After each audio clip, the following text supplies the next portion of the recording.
Neil Sherman joining us today from TagX Brands, one of the foremost auction companies and liquidators in the restaurant industry. And I'll tell you, Neil, you must be a busy guy.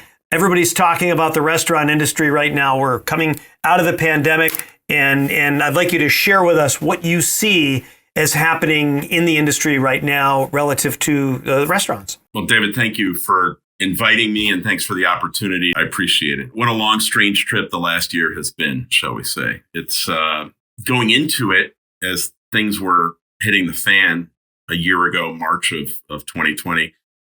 Everybody assumed, as you've mentioned before in our discussions, that there'd be a tidal wave of closures, that there would be, amazing piles of surplus equipment. There was an initial blip in when the pandemic began. And those were largely from restaurants who probably should have closed before there was a pandemic because there was overcapacity in the U.S., somewhere between 12 and 20%. As the pandemic kicked in and then government money came to bear, some of the operators that didn't really see a path out of this thing decided, okay, I'm going to hang in there. I'm going to take the government money. I'll keep some people employed. I won't have very much revenue because I'm only doing carry out or delivery, and my concept doesn't lend itself to that. And the surviving operators were very value driven and were buying in the aftermarket. So our demand went up of surplus equipment, but not as many closures occurred during this last year that any of us would have thought there would be. We anticipated a tidal wave. By December, November, we thought this was coming, and it didn't happen. But that doesn't mean that it may not.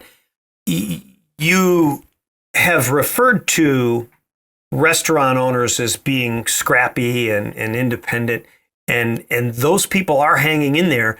And we're not seeing a lot of those closures. The government has just kicked out some more money, which will bring people along, and it seems to be working. So, what do you see through 2021 into 2022?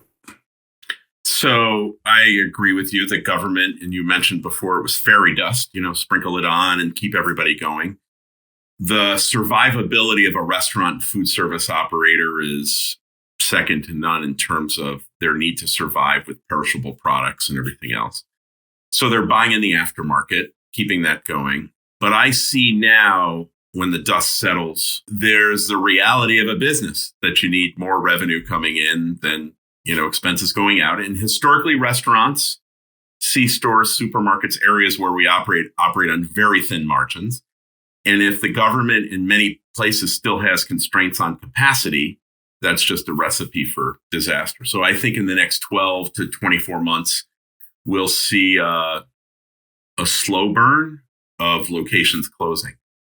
The banks and the real estate companies that have the leases in these places aren't moving as quickly or rattling their saber as much as they have before because there's not as many people lining up to go into the business.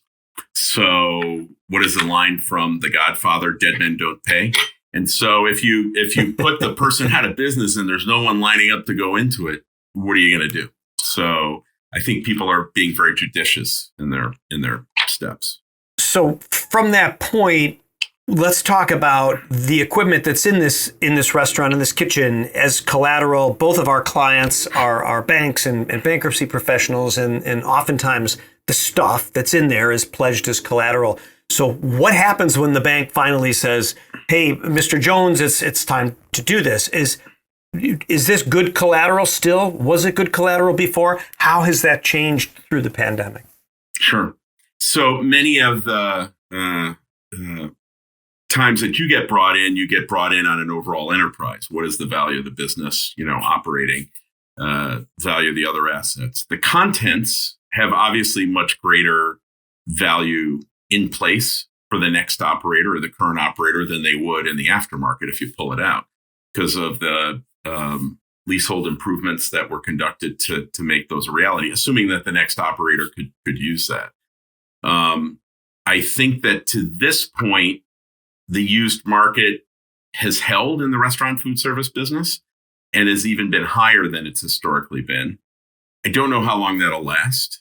Those are for assets. Excuse me, I'm sorry to interrupt you. Those are for assets that are being removed from the property, correct? Correct. Okay. Correct. And then you say, okay, well, what are you going to do with the property? So in some cases where they got rid of the restaurant and put in a cell phone or mobile phone operator, that's easy because you had to get out of the equipment out of there to put the new tenant in. In some cases, it has very little value if it's not being used relative to the collateral amount, right? So I think people are moving much slower than the normal slow, methodical pace of a landlord or a bank or a lender. Because of the forbearances that are in place and the moratoriums of the foreclosures, and this is all, it's all slowed down, but over the next 24 months, this will work itself through the system, is what you're saying. Yeah, I think it'll work itself through the system. I'm not sure what the end game is for some of those locations.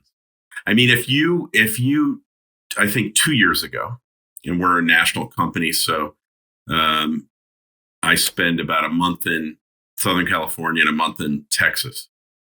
And already 2 years ago, pre-pandemic, major retail centers and thoroughfares saw a lot of failures. And there was a lot of empty, locations. And there's even more now.